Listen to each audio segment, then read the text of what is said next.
People think they understand pain. What's the most pain you've ever felt? And I don't mean the physical pain of stubbing your toe or the emotional pain of your bracket getting busted. I mean the gruesome, everlasting regret of a missed opportunity. And it's gone. What? It's gone. It's all gone. Maybe you missed out on varsity or fumbled a baddie in college, but the feeling remains the same. Missed opportunities hurt, and no one knows that feeling better than professional athletes. Every season, every game, every moment comes with sky-high expectations and statistics to match. If you enter a game expected to win, you best do just that, because if you don't, you're going to spend your whole night getting flamed on Twitter. And while most of the time the favorites succeed, this is where the magic of competition comes into play. Whether it boils down to a completely uninspired performance, a single untimely blunder, or just a stroke of astronomically bad luck, sometimes the favorites just choke. With the biggest comeback in postseason baseball history. Oh, look at him choke! And the ball is free! It's picked up by Michigan State! He's in! Patriots win the Super Bowl! Wait a minute, here's a free foot, I don't believe it! Now there's no beating around the bush. Watching your favorite team blow a surefire win sucks ass, but at least they have the excuse of hindsight. No matter what kind of advantage they build up over the 30, 60, 90-minute course of a game, the only time that the score really matters is when the clock reaches 0. It doesn't matter how long you hold the lead or how big that lead might be, because getting the dub has nothing to do with what you think you deserve. In the end, whoever winds up on top deserves the W, though in the context of motorsport, that notion is a bit more complicated. Sure, the same idea still applies. If you're not leading at the checkered flag, you don't deserve to win. But there's a lot more factors to consider when you think about the ways you can lose a race. There's still the element of simple human error, but you can also run out of fuel, blow a motor, blow a tire, get roughed up by a lapped car, hit a shoe, hit a garbage bag, hit a seagull, or hit everything short of the lottery. If NASCAR has taught us one thing, it's that there are many, many ways you can lose a race, each more torturous than the last. But if you want my opinion on the most painful way to lose, we have to refer back to our friends, the choke artists. Creed cannot do it. 𝓬𝓻𝓲𝓼𝓹 will win at Darlington. Allgaier at the line, he'll win at Daytona! Creed has to win to make it into the championship 4! He's never won in the Xfinity Series! The 7 of Allgaier on the inside! Creed! Allgaier's gonna win at Martinsville! For years, it has been my goal to...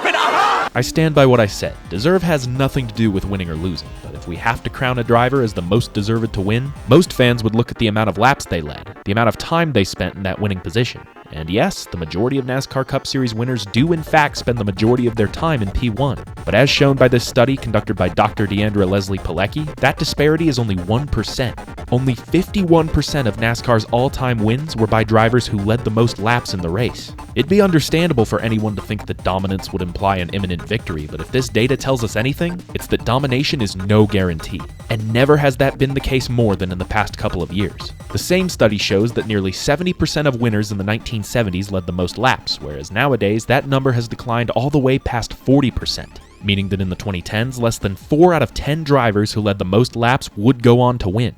To me, this is the worst way to lose. To not only prove yourself as the class of the field, but to do it consistently, lap after lap, hour after hour, and still somehow come up short. And for my reasoning, all we have to do is look to this past weekend. My favorite driver, Martin Truex, would fight his way from 7th to the front and lead for a majority 228 laps of 400. And coming to the white flag, he seemed to have it on lock. But Bubba Wallace, further twisting the knife as one of my other favorite drivers, brought out the caution for a spin that probably shouldn't have been a caution. Of course, this would end up changing everything as Denny Hamlin would beat Truex off pit road and go on to take the win in a completely fair, totally non-cheatsy, undeniably rule-abiding way. And Truex, for a depressingly impressive 6th time, would lead the most laps at Richmond, only to come up short. The man, while admittedly sitting at the top, just cannot seem to catch a break, though he's far from being the only one. Hundreds of others have befallen the same fate, running the race of their life only to wind up with nothing to show for it. As for the actual reasons behind their losses, they usually just get beaten straight up. As a matter of fact, that's the case about 90% of the time. The other 10% boil down to pit road penalties, strategies gone wrong, or Denny Hamlin committing vehicular manslaughter. But just to be sure, I wanted to dive a little deeper. And by deeper, I mean looking through all 1,707 races run in the first 52 years of NASCAR's modern era. Could I have gotten a program to do this for me? Yeah. Was I smart enough to think of that? Hell no! But the one silver lining is that I was able to do something that a computer couldn't. Whittle down the sample size to give you some of the most baffling, triumphant, and oftentimes heartbreaking moments in the entire sport's lore. So join me as we look at the highs and mostly the lows of the worst way you can lose a NASCAR race.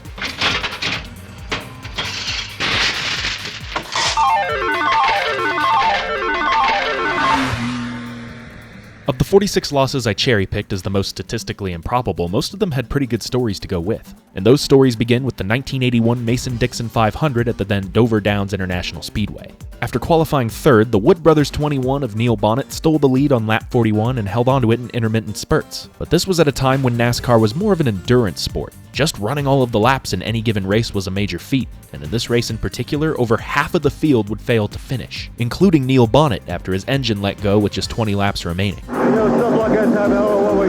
His impressive 404 laps led out of 500 would all be for naught, as it would be Don Levy Racing winning their only race, with Jody Ridley winning his only race, and car number 90 winning its only race. And this was just the beginning for Bonnet, as he would go on to lead an almost as impressive 76% of the 1984 Coors 420 at Nashville. His teammate, however, was Darrell Waltrip, who all but owned that track. And after Bonnet spun from second place, Darrell would pounce by taking the lead seemingly for good. As they came around to take the white flag, however, a crash on the backstretch would force an early end to the race, as the yellow flag would fly just before they crossed the line. But as they came around to take the checkered, Bonnet would overtake Waltrip on the outside, a pointless gesture in an already settled battle. But that's not how Winston Cup director Dick Beattie saw it. He thought the caution had come out after they took the white flag. So based on the rules of racing to the yellow, he declared Bonnet the winner, taking one Budweiser Chevrolet over the other. Understandably, Waltrip was irate, and even threatened to sue NASCAR if they didn't overturn the decision. Realizing their mistake and the potential of a driver mutiny, they would do just that 48 hours later, giving Waltrip the credit, trophy, and check worth almost $30,000. Bonnet still ended up with a runner-up finish, but he also ended up on this list with one of the most dominant yet disappointing runs at the Cup level. A few years later, we were treated to a classic clash of titans, Jeff Bodine and Dale Earnhardt duking it out at Riverside. They were going after each other, sending it every which way. Earnhardt even went through the dirt just to take the lead, but apparently the battle took more of a toll than they realized, because after the 3 was sent to the garage with a broken valve spring, the dominant number 5 would blow a tire and perform his own send through the dirt, to less avail. This would allow Rusty Wallace to lead just 11 laps on his way to his 4th career win. But let's go back to Earnhardt, because while he wasn't the dominant driver of today, he would go on to dominate the 1989 Holly Farms 400 at North Wilkesboro. He led almost 7/8 of the race, but got loose out of 4 while taking the white flag, opening up the door for Ricky Rudd on the bottom. In his desperation to keep the lead, Dale chopped him, sending them both spinning into one, while who else but Jeff Bodine would steal the lead and take the win. Dale might have led 343 laps, but Jeff only had to lead 1, completing his revenge from Riverside, and that wasn't even the last of Dale's woes. In the following year's Daytona 500, he would lead 387.5 miles of the 500-mile race. And as the field was coming around to complete the distance, it looked like finally, after 12 tries, he would be heading for Daytona victory lane. Here comes Cope down on the inside. Earnhardt has problems. Slopping back. Something is amiss. We run over some debris and cut a right rear tire down, David. Just a quarter of a lap away from victory. To many, this was the catalyst for the infamous Dale versus Daytona saga, a 2-decade tango with a race he seemingly wasn't meant to win. Though of all his strife, this was probably the most difficult pill to swallow. Just a mile from victory, and yet it might as well have been 500 miles. So close yet so far, a phrase he would become gut-wrenchingly familiar with. Fortunately, he would go on to win it 8 years later, and thankfully for our story, would conquer his domination demons the very next year. Though unfortunately, his success would come at the expense of a fellow veteran having the run of his life. Harry Gant wins the Southern 500. And it's Harry Gant flying to victory 2 in a row for the first time in his Winston Cup career. We have seen history made here this afternoon, and what Harry has done. Heading into September of '91, Harry Gant was 10th in the Winston Cup points, 524 back from the leader. By the end of it, he had climbed all the way to 5th, cutting his deficit in half. How did he manage a turnaround like this? 4 straight wins, as well as 2 in the Busch Series. And on September 29th, back at North Wilkesboro, he had a chance to do something most thought to be impossible: sweep an entire month. A month with 5 races, no less. He started on pole and led more laps than in any of his 4 previous, but due to his failing brakes, he was forced to give way to the man in black, who would cap off his final win of 1991 and secure his 5th championship. It was a pretty big disappointment for the Skull Bandit, but he still managed to do something few others could even come close to, earning him the moniker of Mr. September. Fast forward 10 years and the world is reeling from an entirely different September event, the terrorist attacks of 9/11. Beyond the incalculable toll they took on the entire country at large, they brought most everything to a standstill, bringing down the economy and canceling most events, one of which was that weekend's New Hampshire 300. Instead of outright canceling it, however, they rescheduled it to the end of the season during Thanksgiving weekend, the week after Jeff Gordon had locked up his 4th championship, and thanks to the qualifying order being based on points, he got to start this race from the front, a spot he would hold for most of the day. Now, given that he had led 85% of the race and had already secured the cup, most were thinking that it was over, done with, finito. But just behind him in the closing laps was a rookie hotshot of the same name and no relation, which became evident with his win-stealing move. Oh, Robbie Contact got into the back of Jeff Gordon. Just to reiterate, the season was already over. Robbie had nothing to gain from taking out Jeff, but as fans would come to learn in the coming years, Robbie Gordon had no qualms about wrecking whoever he wanted, whenever he wanted. But whether you agree with his methods or not, he did still knock down 3 Cup victories. The other Gordon would end up with 93, but hey, who's counting? As for Jeff, it was a bittersweet end to an otherwise impeccable season. And while he would continue to put together similar performances for the next decade and a half, this would turn out to be his last Cup Series championship. A guy who had won his last championship long before Gordon was Bill Elliott, but that didn't stop him from winning well into his 40s, driving for Gordon's former crew chief Ray Evernham. It was an incredible comeback story, $1 Million Bill returning to prominence in his famed number 9, and that story seemed to continue in the 2003 finale at Homestead Miami Speedway, where he led 189 laps of 267. But as I said, the only lap that matters is the last one, and on that lap, Elliott would blow a tire that would give his win to Bobby Labonte. In retrospect, it's a bit painful to consider that this would have been Elliott's last win, as future seasons could only provide part-time back markers for the living legend. But arguably more surprising is that this would turn out to be Labonte's last win, as no matter how hard he fought or how close he came in the years after, he just could not find his way back to victory lane.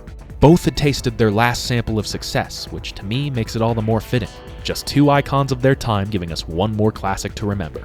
And speaking of icons, Mark Martin, at the ripe old age of 45, was still kicking ass and taking names in the Viagra number 6. So much so that he had led almost 70% of the 2004 Fall Atlanta race, but due to some complications under caution, he found himself with an uphill battle in the final 10 laps. He was able to climb from 7th to 2nd in half that time, but was unable to close the gap on the young phenom Jimmie Johnson, who would claim his 13th career win. An extra special win, as in the week before, Johnson's team had suffered a devastating loss. A Hendrick Motorsports team plane en route to Martinsville missed its approach and crashed in the Virginia mountains, killing everyone on board, including the pilots and a number of Rick Hendrick's employees and family members. The unspeakable loss had marred the team's celebrations in the previous week, but like Steve Park's win at Rockingham in 2001, this was a source of healing for everyone affected. And while no driver wants to lose, I'm sure Mark would agree. I'm glad things turned out the way they did. One of the best races of 2008 was the Sharpie 500 at Bristol Motor Speedway, which was surprising, since in the first race with the new car at the same track a year ago, Kyle Busch, the race winner, had this to say. I'm still not a very big fan of these things. I can't stand to drive them. They suck. Well, fast forward to now, and it's safe to say he's warmed up to it, as it only took him 55 laps to march to the front. He would go on to lead the next 415 laps, and if not for an onslaught of 4 consecutive debris cautions, likely would have run away. But he just couldn't get away from Carl Edwards, who would nudge him out of the way and take the lead for good with 15 miles to go. If you were in Kyle's shoes, you'd be pissed off too. This win was all but his, though when he tried to take justice into his own hands by door slamming the 99 after the checkered flag, Carl would cement his place as a fan favorite forever.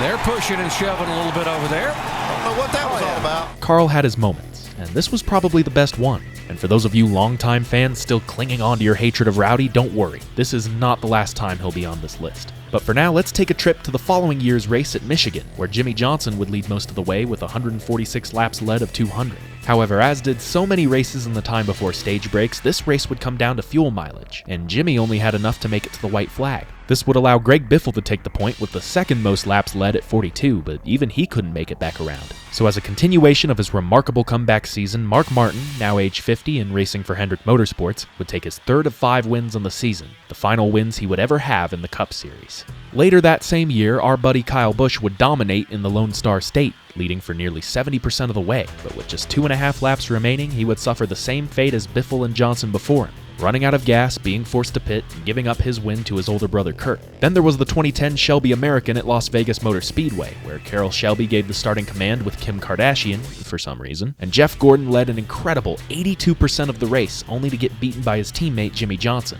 There wasn't any explicit reason he conceded, he just got straight up outdriven. And the same could be said for the dominator of the following year's Auto Club 400, good old Kyle Busch. In that race, he would lead 151 of the 200-lap distance, but in the final 3 laps was jumped by Jimmy Jam and Jimmy John, better known as Kevin Harvick. And they would combine for one of the best finishes all year long, and given that it's 2011 we're talking about, that's saying something. One more little tidbit, Kyle would go on to lead the exact same number of laps in the following race and lose once again, though 151 out of 500 sounds way better than the prior. And like I said, he's a frequent flyer on this list. At Phoenix the following year, he would lead almost 75% of the 319-lap race, but after losing it to the Cactus King on what was supposed to be the final restart, he just couldn't get it back, despite Gordon and Boyer's best efforts. And his toil would continue into the following race, the final race of the season at Homestead. He wasn't in contention for the championship, but he still managed to lead 191 laps of 267, another lights-out performance, and yet it still wasn't enough as he was forced to pit with 13 to go, and all too fittingly, Jeff Gordon would beat Clint Bowyer to take his 87th career win. And if you thought that was it for Little Shrub, oh, we still aren't done.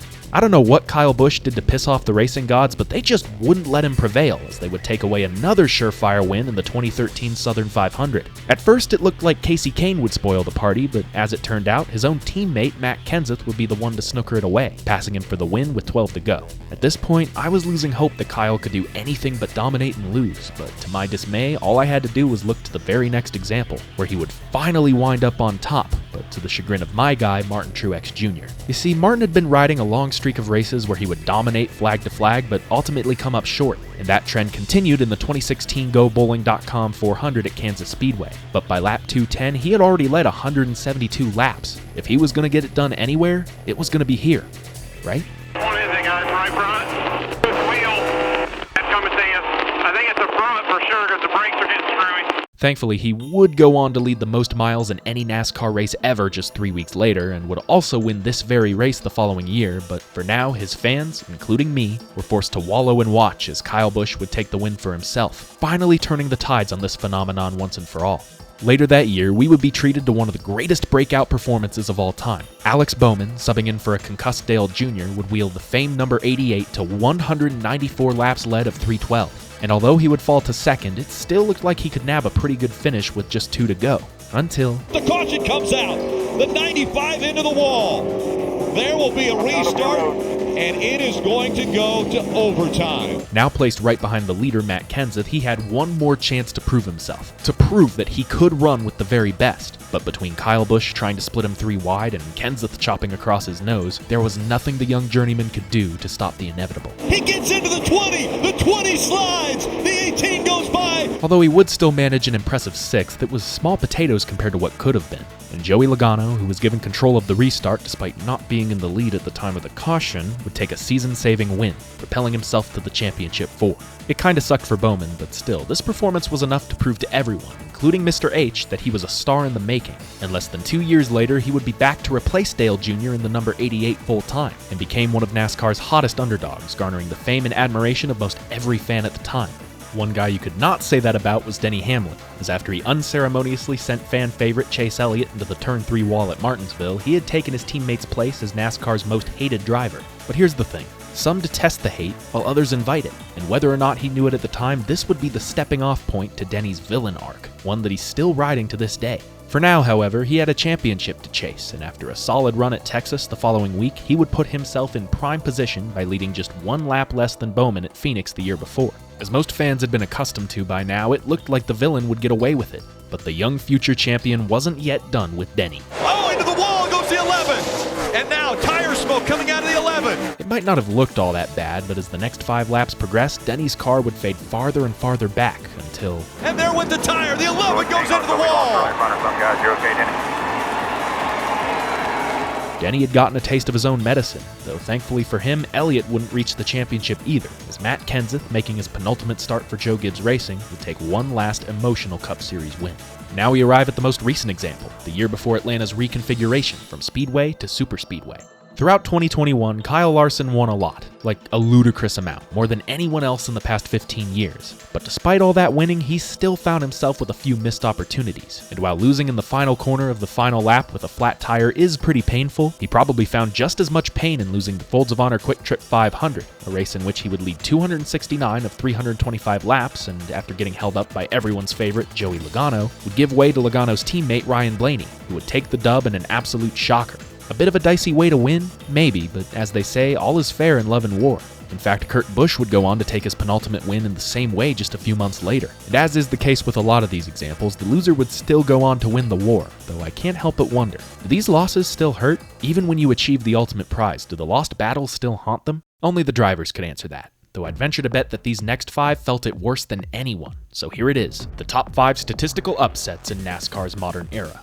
At number 5, we have the 1995 Save Mart Supermarkets 300 at Sears Point. Leading the way for a hefty 66 laps of 74 is NASCAR's resident bridesmaid, Mark Martin. No, seriously, to his 40 Cup wins, he has 61 runner-ups to match. And one of those would come today as the Intimidator would intimidate his way to the win by passing Mark with just a lap and a half to go. Mark's Sears Point struggles would continue the following year as he would have to settle for second once again. But the year after would see him finally find Sonoma Victory Lane for the first and only time to snap a 42-race winless streak.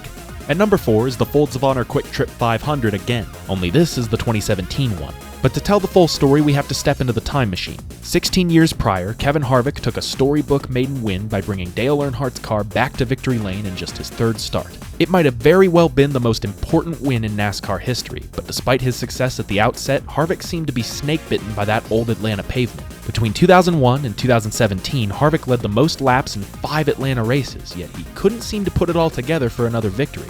The 2017 race seemed to be his best shot yet, as he managed to lead 292 of the 325 laps. But whereas the drivers on the track were averaging about 190, the pit road speed limit was just 45 miles per hour, and it was catching everyone by surprise. By race end, the officials had given out 13 speeding tickets, and during the final pit stop with less than 15 to go, Harvick would pick up the 13th. It's just unbelievable. Harvick, too fast entering, is that accurate? That's what we're hearing. While this would add yet another black mark on his resume, it wouldn't last long, as the following year would see Harvick finally shed his Georgian demons and capture that elusive Atlanta win. And on top of that, it would serve as the kickoff to a 3-race win streak and one of the best all-around seasons of his career. For number 3, we only have to go back a year and a half to the 2015 AAA Texas 500 at Texas Motor Speedway. This race was smack dab in the middle of the round of 8, and oh, what a round it was shaping up to be. The previous week, Logano's hopes and dreams of 4 straight wins and a championship berth were eradicated by the vengeance of Matt Kenseth. And Jeff Gordon, after an overall disappointing swan song season, finally won a race and locked himself into the final round. Needless to say, there was some desperation rolling into Texas, but after Logano received more karma in the form of a blown tire just 11 laps in, the only hope for Team Penske was the equally loathed Brad Keselowski. He wasn't in a must-win situation like his teammate, but after being involved in the accident that started it all in Martinsville, he could certainly use a win here today. The Deuce would lead 312 laps of 334, 93% of the race, but in the closing laps, he would get hunted down by Jimmy Johnson, who would rebound from his early playoff exit to win his 6th race at Texas. As for the playoff picture, Keselowski's loss would keep the door open for the eventual contenders, Kevin Harvick, Martin Truex, and Kyle Busch, to join Jeff Gordon as the Championship 4 in Homestead. Coming in second is the 1998 MBNA Platinum 400 at Dover Downs International Speedway. During a season that he simply could not be challenged, Jeff Gordon kept up the theme by leading a Herculean 375 laps of 400, 94% of the race. But deducing that he wouldn't have enough fuel to make it all the way, crew chief Ray Evernham would call his driver in with just 10 laps to go, as Dale Jarrett would sneak by and go the distance. Like the Larson loss in 21, this lap seems microscopic when put up to the enormity of the rest of the season's accomplishments. But who would have known that in such a dominant year, a year that he would win 13 races of 33, lock up the championship 2 races early, and lead a total of 1,717 laps, that his greatest single performance would come in a race that he didn't even win? And at number 1 is actually a pretty straightforward race, a race with only 1 caution and 1 lead change, the 1978 Wilkes 400. In a great example of foreshadowing for the early 80s, Darrell Waltrip would put together a near-perfect showing by leading from lap 51 to lap 381. 381 laps led of 400, a 95% laps led percentage. To this point, it was the best run of his young career, and even to this day remains second only to the races that he led flag to flag. But as is the formula, his dominance would be stamped out with just 18 laps remaining, as Cale Yarborough, who at one point found himself 2 laps down, would complete the comeback and steal the victory right out from under him.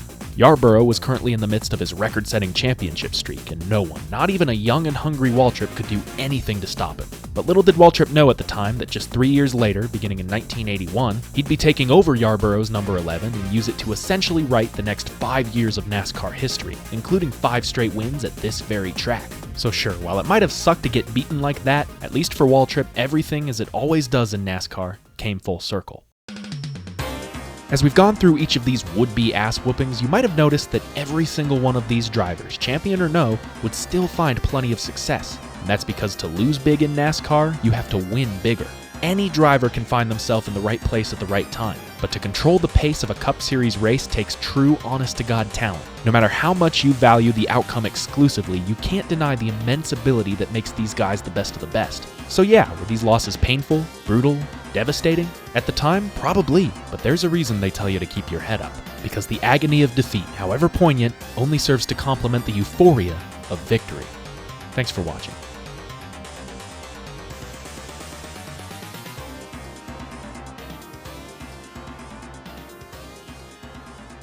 Oh, you're still here. Well, as long as you're sticking around, let me ask you, do you like designing race cars? Great! You don't? Great! On April 24th, for the first time in 8 years, I'll be hosting my Make Your Own 49 contest, a live stream event where you send in your designs for the number 49 EP machine and I get to judge them mercilessly. You can submit it as a render, a template, a drawing, whatevs, and the winner will receive my everlasting respect and admiration, as well as one free item of your choice from my shop. All submissions are due the day before, so be sure to get yours in soon. And please stop sending me the Carrot Top car. Please just stop. And as long as we're talking promotion, I've also got a neato offer from my friends at the Daily Downforce. If you buy their NASCAR 75 Greatest Drivers magazine, you can get a free sticker pack, including the logos of some of your favorite creators like Eric Estep, NFJJ, and yours truly, meaning you can get a sticker with my new Demon Eyes absolutely free. Just use code ELLY75, ELLY75, at checkout and enjoy your complimentary sticker pack, as well as 75 years of racing history. And that's it. See ya.